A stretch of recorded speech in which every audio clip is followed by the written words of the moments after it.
Hello, good morning. This is from Service Department. This is James speaking. How may I help you? Good morning. Can I order for my breakfast?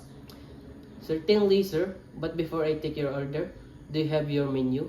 It is located on the table beside your bed. Did you Yes. see it? Yes. Okay, sir. May I know your name and room number, please?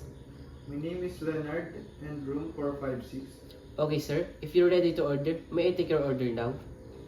Can I order a continental breakfast, one pork steak, scrambled egg, and cold milk?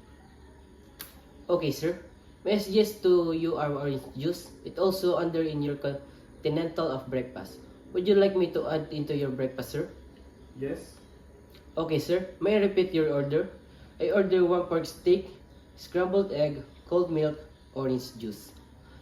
Did I get it your order right, sir? Yes. Okay, sir. Are you paying cash or charge into your room?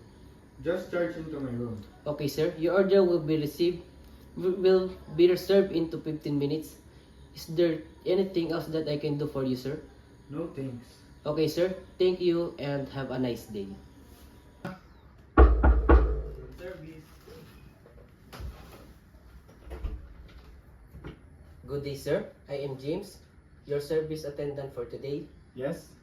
This is the room for of Mr. Leonard. Yes. May come in. Yes. Thank you, sir. Where would you like me to place your food? Would you like me to set up the table for you? No.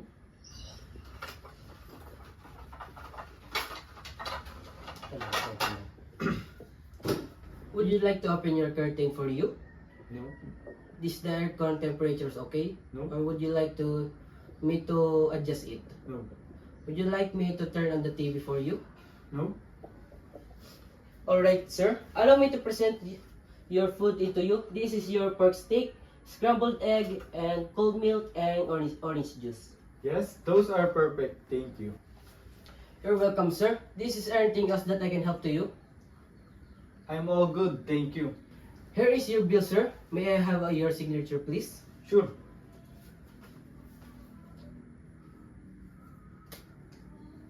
Thank you, sir. I will come back after 45 minutes to pick up the tray. Or you may leave it outside your door. Are done. Thank you and have a great day, sir. Okay. Thank you.